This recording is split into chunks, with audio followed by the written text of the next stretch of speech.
السلام علیکم ورحمۃ اللہ وبرکاتہ۔ سورہ یاسین میں 7 چھپی ہوئی راز، اور یہ کچھ ایسا ہے جو انشاءاللہ آپ کی پوری زندگی بدل سکتی ہے اور آپ کی بری حالت کو بہتر کر سکتی ہے۔ اور میں آپ کو چیلنج کرتا ہوں کہ اس ویڈیو کو سننے کے بعد آپ سورہ یاسین کو اس طرح سے پڑھنا چھوڑ دو گے جیسے آپ روزانہ پڑھتے ہو۔ آپ کو بالکل ہی نئی چیزیں پتہ چلیں گی، اور میں آپ کو سورہ یاسین کے کچھ ایسے خاص عمل بھی بتاؤں گا جس سے اللہ کے حکم سے 100% کامیابی حاصل ہوتی ہے اور آپ کو روحانی طور پر بشارتیں ملیں گی۔ اور جیسے کہ آپ سبھی کو پتہ ہی ہے کہ سورہ یاسین قرآن کا دھڑکتا ہوا دل ہے، اور اس کے راز اور خزانوں میں سے 7 چھپی ہوئی باتیں اور 7 راز نکلتے ہیں۔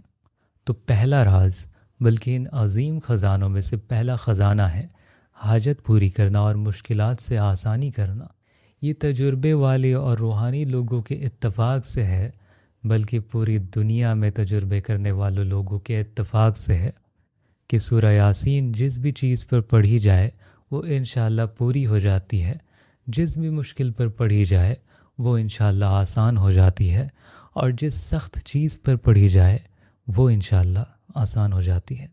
اور آپ اسے اپنی تمام مشکلات کاموں پر پڑھو، کیونکہ یہ اللہ تبارک و تعالیٰ کے حکم سے آسان ہو جاتی ہے۔ اور اس کی ایسنس نبی کریم صلی اللہ علیہ وسلم کی ایک حدیث سے ہمیں پتہ چلتی ہے۔ آپ نے فرمایا ہے، جس نے بھی ایک دن میں کسی کام پر سورہ یاسین پڑھی، اللہ نے اس کے لیے اس کام کو آسان کر دیا اور اس کی حاجت کو پوری کر دی۔ اور جب ماسٹر نے ہی کہہ دیا تو دوسری کوئی دلیل کی ضرورت ہی نہیں رہی۔ اور اب سورہ یاسین کے خزانوں اور اسرار میں سے دوسرا تحفہ حقیقت کا انکشاف اور چھپی ہوئی باتوں کا ظاہر ہونا ہے۔ یعنی کوئی بھی کام جس میں آپ کو شک ہو، کوئی کام، کوئی تجارت، کوئی پروجیکٹ، آپ نہیں جانتے کہ اس میں فائدہ ہوگا یا پھر نقصان ہوگا۔ حتیٰ کہ کسی بھی انسان کے بارے میں اگر آپ کو شک ہو، جیسے کہ وہ آپ سے محبت کرتا ہے یا نہیں کرتا، کیا وہ آپ کی بھلائی چاہتا ہے یا پھر برائی چاہتا ہے، یہ تمام چیزیں اور دوسری چیزیں بھی اللہ سبحانہ و تعالیٰ کے حکم سے سورہ یاسین آپ کے لیے انکشاف کر دیتا ہے، کیونکہ سورہ یاسین کا نام ہی ہے سورہ المبینات، جو بیان کرتی ہے اور انکشاف کرتی ہے، کیونکہ اس میں لفظ مبین 7 مرتبہ آئے ہیں، 7 مرتبہ ذکر ہوا ہے۔ تو چلیے اس کے عمل کا طریقہ بھی میں آپ کو بتا دیتا ہوں۔ آپ کو بس سورہ یاسین شروع سے آخر تک پڑھنا ہے، اور ہر مبین لفظ پر آپ کو رکنا ہے، اور پھر اللہ سبحانہ و تعالیٰ سے دعا کرنی ہے کہ اس کام یا اس شخص کی حالت کا انکشاف کر دے جس کے بارے میں آپ کو شک ہے۔ یعنی مثال کے طور پر میں سورہ یاسین پڑھ رہا ہوں، پہلی آیت جس میں 7 آیتوں میں لفظ مبین ذکر ہوا ہے، میں وہاں پر آ کر رک جاتا ہوں اور کہتا ہوں یا رب، اور پھر اللہ سبحانہ و تعالیٰ سے دعا کریں کہ اس کام یا اس شخص کی حالت انکشاف کر دے جس کے بارے میں آپ کو شک ہے۔ یعنی مثال کے طور پر میں سورہ یاسین پڑھ رہا ہوں، پہلی آیت جس میں 7 آیتوں میں لفظ مبین ذکر ہوا، میں وہاں پر رک جاتا ہوں اور کہتا ہوں یا رب، فلاں ابن فلاں کی حالت مجھ پر ظاہر کر دے۔ کیا وہ مجھ سے محبت کرتا ہے یا پھر مجھ سے نفرت کرتا ہے؟ کیا وہ میرا نقصان کرنا چاہتا ہے یا پھر فائدہ کرنا چاہتا ہے؟ یا مثال کے طور پر میں کہتا ہوں یا رب، یہ کام یا یہ پروجیکٹ، یہ سفر جس کے لیے میں جا رہا ہوں، کیا یہ میرے لیے خیر ہے؟ یا اللہ، اس کا حال مجھ پر ظاہر کر دے یا رب۔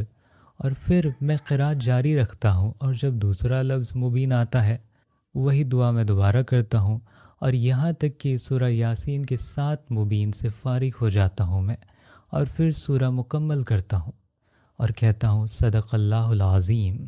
اور اس کے بعد جو ہوگا وہ آپ کے ہوش ہی اڑا دے گی۔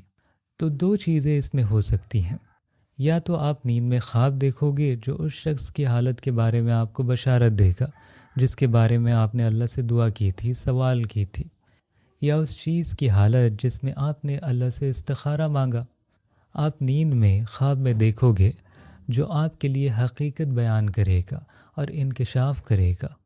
یا پھر اللہ سبحانہ و تعالیٰ آپ کے لیے بہتر اور اچھے حالات محصل کرے گا جو اس نے آپ کے لیے چنا ہے، اور یہ جو پورا طریقہ میں نے آپ کو بتایا ہے یہ علماء و صالحین کے اپنے تجربے ہیں، یہ کوئی کہیں سنائی باتیں نہیں ہیں۔ اور اب سورہ یاسین کے رازوں میں سے تیسرا راز بیماری سے شفا ہے۔ اور شاید کوئی اب مجھ سے کہے گا کہ اب درویشی شروع کر دیا آپ نے، اب ڈاکٹر کے پاس کیا ہم نہ جائیں، جانچ نہ کروائیں، نہ کوئی چیک اپ کروائیں، نہ ایکس رے کروائیں، نہ ٹیسٹ کروائیں؟ بالکل بھی نہیں۔ کس نے یہ بات کہی؟ بالکل آپ ڈاکٹر کے پاس جاؤ، چیک اپ کرواؤ، جتنا مرضی ٹیسٹ کروانا ہے کرواؤ، لیکن کبھی مت بھولو کہ اللہ ہی شافی ہے اور معافی ہے، اور اللہ نے قرآن کریم میں فرمایا ہے وَإِذَا مَرِضْتُ فَهُوَ يَشْفِينِ، اور جب میں بیمار ہوتا ہوں تو وہ مجھے شفا دیتا ہے۔ اور اللہ نے قرآن کریم میں فرمایا ہے وَنُنَزِّلُ مِنَ الْقُرْآنِ مَا هُوَ شِفَاءٌ وَرَحْمَةٌ لِّلْمُؤْمِنِينَ وَلَا يَزِيدُ الظَّالِمِينَ إِلَّا خَسَارًا، ہم قرآن میں سے وہ اتارتے ہیں جو مومنوں کے لیے شفا اور رحمت ہے۔ اور قرآن خود اپنے آپ میں شفا ہے۔ اور کبھی واقعی میں ایسا ہوتا ہے کہ آپ اسباب اپناتے ہو اور 2-3 ڈاکٹرز کے پاس جاتے ہو، ایکس رے کرواتے ہو، جانچ کرواتے ہو، ٹیسٹ کرواتے ہو، سب کچھ کر لیتے ہو، لیکن اللہ بیماری سے شفا نہیں دیتا، اور اس حالت میں آپ کو ایک روحانی وسیلہ اور مدد کی ضرورت ہوتی ہے جو آپ کو اپنے رب الشافی تبارک و تعالیٰ سے جوڑ دے، اور یہ مدد صرف سورہ یاسین سے ہی مل سکتی ہے۔ لیکن سر ایسا کیوں ہے؟ کیونکہ پوری دنیا کے اتفاق سے ہے، تجربے کرنے والے لوگوں کے اتفاق سے ہے، اور نبی کریم صلی اللہ علیہ وسلم کے صحابہ سے لے کر آج تک کے نیک لوگوں کا اتفاق ہے، اس میں سبھی نے اس پر تجربہ کیا ہے اور سبھی کے حیرت انگیز نتیجے سامنے آئے ہیں۔ انہوں نے کہا ہے کہ جب بھی سورہ یاسین خالص نیت کے ساتھ کسی بھی بیمار پر پڑھی جائے تو اللہ تبارک و تعالی سورہ یاسین اور قرآن کریم کی برکت سے اسے شفا دے دیتا ہے۔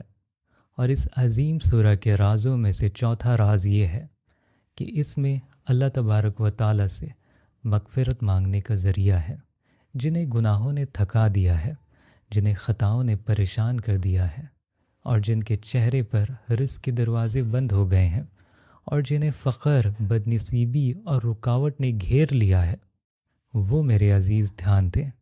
واللہ اکثر لوگوں پر جو مشکلات آتی ہیں جیسے فقر، پریشانی، غم و فکر، ایسی چیزیں، ان کا سبب گناہ ہوتا ہے، اور اسی لیے سیدنا رسول اللہ صلی اللہ علیہ وسلم نے اپنی صحیح حدیث میں فرمایا ہے اتقوا لها واجملوا فی الطلب فانما اذا اللہ لا ينال الا اللہ سے ڈرو اور تلاش میں اچھے کام کرو، کیونکہ جو اللہ کے پاس ہے وہ صرف اس کی اطاعت سے حاصل ہوتا ہے۔ تو سر کیا کوئی دلیل ہے کہ زیادہ گناہ رزق کو روک دیتے ہیں؟ ہاں بالکل ہے۔ دلیل رسول اللہ صلی اللہ علیہ وسلم کے کلام سے ہے۔ آپ نے فرمایا ہے اپنی شریف حدیث میں بندہ رزق سے محروم ہو جاتا ہے۔ کس سے محروم؟ اللہ عزوجل کے عطا سے محروم۔ ان العبد لا يحرم الرزق، ان گناہوں کی وجہ سے جو وہ کر رہا ہوتا ہے، انجام دے رہا ہوتا ہے۔ یعنی آج جو نماز میں کمی کر رہا ہے، زکوٰۃ میں کمی کر رہا ہے، اللہ سبحانہ وتعالیٰ کی اطاعت نہیں کر رہا، برائی دیکھ رہا ہے اور کر رہا ہے، وہ رزق سے محروم ہے۔ اور اس دلیل کے ساتھ نبی کریم صلی اللہ علیہ وسلم نے صحیح احادیث میں فرمایا ہے اللہ نے تمہیں مال اسی لیے اتارا کہ تم نماز قائم کرو اور زکوٰۃ دو۔ تو اللہ آپ کو رزق کیوں دیتا ہے؟ تاکہ آپ نماز پڑھو، اس کی بندگی کرو، اور جب آپ ایسا نہیں کرتے تو اس میں کوئی شک کی گنجائش نہیں ہے کہ آپ کے پاس کا رزق نہیں آئے گی۔ مگر یہاں کچھ لوگ کہیں گے سر ہم تو بہت لوگ ایسے جانتے ہیں کہ جو نمازیں نہیں پڑھتے ہیں، روزے نہیں رکھتے ہیں، نہ کوئی دوسری نیکی کرتے ہیں، ساری زندگی گناہ کرتے ہیں، بلکہ حرام پر چلتے ہیں، ان کی پوری زندگی حرام پر چلتی ہے، پر پھر بھی وہ دنیا میں بہت ہی زیادہ کامیاب ہیں، اللہ انہیں بہت دے رہا ہے۔ میں واقعی اس سوال کا جواب کئی بار دے چکا ہوں، اور اس ویڈیو میں اس موضوع کو چھیڑنا نہیں چاہتا۔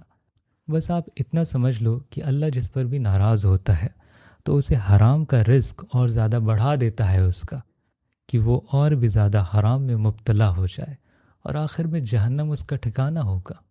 تو چلیے اب جلدی سے ہم سورہ یاسین کے 5ویں تحفے اور راز کی طرف چلتے ہیں، اور وہ یہ ہے کہ یہ میت کو فائدہ دیتا ہے اور موت کی سختیوں کو آسان کر دیتا ہے۔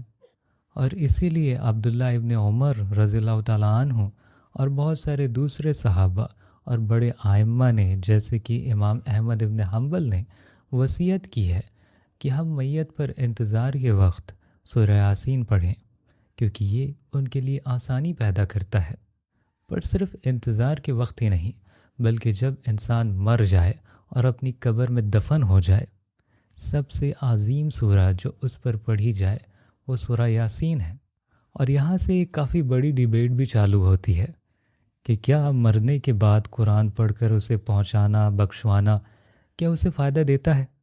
اور میں اس ٹاپک کو پھر کبھی کور کروں گا، بس میں یہاں پر اتنا ہی آپ کو بتا دوں کہ قرآن کا ثواب میت تک پہنچتا ہے، اور یہ مجھے میری ریسرچ سے پتہ چلا ہے۔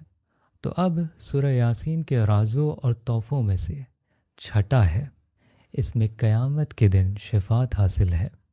اس دن جب لوگ پسینے میں ڈوبے ہوئے ہوں گے، اس دن جس میں لوگ اپنے رب تبارک و تعالیٰ سے درخواست کریں گے، یا رب ہمیں سورج کی گرمی سے بچا لے، چاہے ہمیں جہنم میں ہی کیوں نہ ڈال دے۔ اور یہ دن بہت ہی سخت ہے واللہ۔ اور سورہ یاسین یہ اپنے پڑھنے والوں کی شفاعت کرتی ہے، جیسے رسول اللہ صلی اللہ علیہ وسلم نے فرمایا ہے۔ تو صحابہ نے یہ کلام سن کر پوچھا، یا رسول اللہ یہ کون سا سورہ ہے؟ آپ نے فرمایا سورہ یاسین۔ اور اب اس مبارک سورہ کے رازوں میں سے 7واں راز یہ ہے کہ سورہ یاسین فکر، غم، اداسی اور پریشانی کے زوال کا سبب ہے۔ اگر آپ کی زندگی میں کسی وجہ سے دنیا کی فکریں ختم نہیں ہوتی تو آپ کو سورہ یاسین کی قرأت ضرور کرنی چاہیے۔ جب بھی آپ اسے اللہ سبحانہ و تعالیٰ کے فضل سے پڑھو، آپ کی فکر دور ہوگی اور آپ کی اداسی ختم ہو جائے گی انشاءاللہ رب العالمین کے فضل سے۔ چلیے ایک کافی انٹرسٹنگ بات میں آپ کو بتاتا ہوں سورہ یاسین کو لے کر، جو کہ حضرت قابل احبر بیان کرتے ہیں۔ پر پہلے ان کے الفاظ کے بارے میں آپ کو ایک چیز بتا دیتا ہوں کہ جب وہ کہتے ہیں بلاغنی، تو اس کا مطلب ہوتا ہے انہوں نے کسی سچے صحابہ سے سنا ہے۔ تو وہ کہتے ہیں بلاغنی، مجھے پہنچا ہے کہ جو پریشان یا اداس یا غمگین ہو اور سورہ یاسین پڑھے تو اللہ اس کی فکر اور اداسی کو دور کر دیتا ہے اور اس کی جگہ پر خوشی اور سکون دیتا ہے۔ اللہ سبحانہ و تعالی ہم سب پر سورہ یاسین کی برکتیں نازل کرتے۔ اور اگر آپ کو میرے کام سے فائدہ ہوتا ہے تو اس کیوار سے آپ میرے کام کو سپورٹ کر سکتے ہو اور میرے کام کو اور بھی تیزی سے آگے بڑھانے میں مدد کر سکتے ہو۔ اور اس ویڈیو کو اپنے فیملی ممبرز اور اپنے دوستوں کے ساتھ شیئر کرنا بالکل بھی نہ بھولیں۔ تو ملتے ہیں اپنی اگلی ویڈیو میں، تب تک کے لیے اپنا اور اپنوں کا خیال رکھیے گا۔ خدا حافظ۔